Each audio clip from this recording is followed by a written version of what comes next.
I'm not functional as a human being. I'm out of dry shampoo, so yeah, I had to pin my hair back and let's see how it works out. Hi everyone and welcome back to Linda Libra Loca. It is time for my May favorites and recap, and I hope this one is not going to be too long because I actually don't have that much, but I feel like I think that every month and then it turns out to be a 20-minute ramble. So let's jump right in. Skincare items I have tried and used last month. And the first one is Trying Not to Blind You by Emma Sam, and it's the Resveratrol Premium Ampoule Beauty Treatment, and it's a 14 days treatment. Ampoules are it's like a serum but in high concentration and usually with lesser preservatives. You could possibly compare it to a moisturizer versus a face mask, and I like to use them every once in a while. I've tried another one a few months back by the same brand, and I have to say I like the Resveratrol ones better. They are rich in antioxidants, plumping and hydrating, and after a week spent in the mountains with lots of sun and lots of fatty foods, my skin needed a little treatment, a little love and care, and those were perfect. Two other things, PR samples like the one before, are by Q-Labo, Natural Science Skincare. They do these two products, and they're supposed to be used together, and they promise to transform your skin in 15 days. They believe in a natural approach and in a scientific approach, which is right up my street.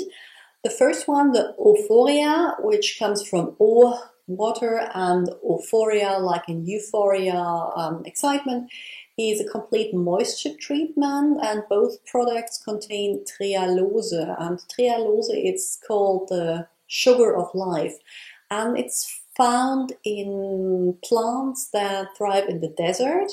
And when they get dehydrated, the trehalose forms like a gel-like texture in the plant's cells, so the cells don't lose their structure. So if they are rehydrated, they can just expand without having too much pressure on the cell membrane and thus disrupting. So more trehalose leads to less cell death through dehydration, and they are trying to use the same concept on the skin. Now, I have no means to count how many of my cells die, but my skin gets really dehydrated with the change in weather and with the prescription strength retinol I'm using, and I found that one to really be hydrating, especially when applied underneath another hydrating product. I've used it for 15 days and it did help keep my skin hydrated. I can't say that it completely transformed my skin, but my skin is in a pretty good condition anyway. So I will have a follow-up review of both products up on the blog. The Collageneris is made to increase collagen production, and it sure has the ingredients to back up that claim. I like that as well, but if I had to pick, I prefer the Euphoria. This one is quite silicone heavy, which I don't mind. Silicones are not bad, at least not in my opinion. They form a layer on your skin, keeping moisture in, but the more silicones you have in a product, the easier you can get some piling or peeling when you rub your face and everything seems to crumble off. And that happened to me when I paired this one with a silicone heavy primer or a silicone heavy makeup. You just have to use a light hand with all your products to avoid this, but worth noting. Again, I can't say that this completely transformed my skin, but I like the way my skin looks and feels now that I have been using these two products in conjunction for a little longer than 15 days. Moving on to makeup, and I have an old one. Maybe you can't tell, but I have been shopping my stash a lot recently. And this one is by Revlon, which we don't get in Germany. So sad. I brought it back with me from New Zealand. And it's the so-called Impressionist palette. And it's a palette that you can use all over your eyes. Mobile lid, crease, brow bone highlight color, inner corner highlight. And this is a glitter that you can apply on top.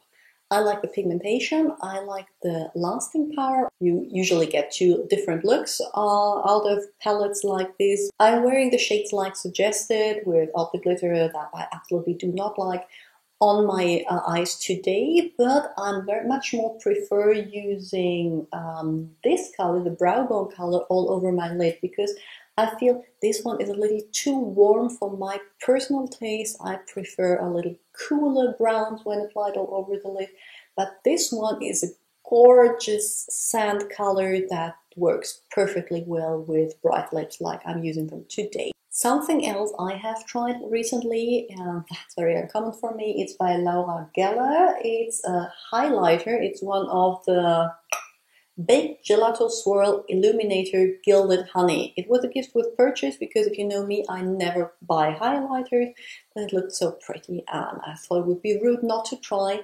So I have been using this one for filming. I'm wearing it on my cheekbones today and it really is an intense highlight. Let me just grab a brush. I use a fan brush to apply it, and to show you the effect, I'm going to apply it to my temples, I think.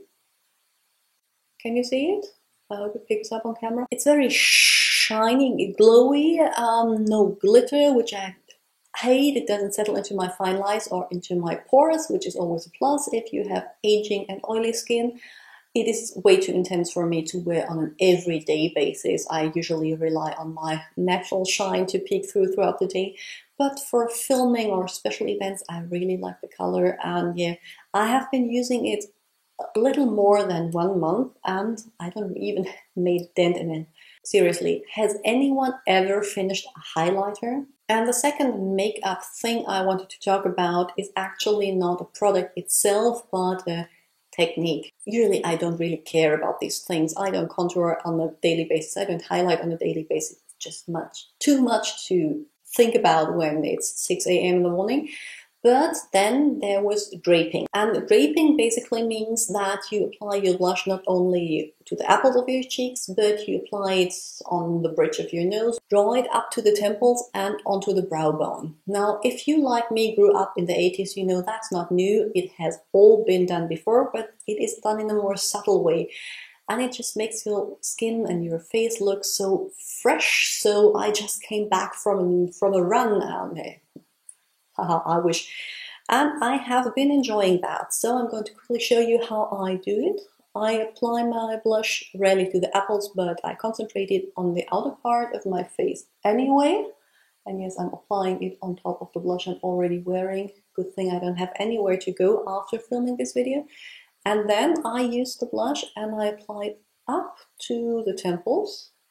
And then use whatever's left and just go over my eyebrow area. Now I prefer to use pink based or maybe coral based colors for that, not a true bright red or bronze, because yeah, that would be just like bronzing. And now I'm using NARS Orgasm, so I have a lot of shimmer going on my face right now. But yeah, I really like this technique. It's a little different. I feel like it's fresh and summery, and yeah, of course you could totally go over here as well, and it looks a little like a natural blush more than when the color is concentrated on your apples. Looking at my camera, I have been blabbing for 12 minutes now, so much for short favorites video. And I'm going to go now. I hope you did enjoy my favorites and recap. Please tell me in the comments below what you've been loving. Like the video if you enjoyed it. And don't forget to subscribe so you don't miss any further videos. I do upload every Sunday and occasionally on Wednesdays. Bye! Of course you can get just...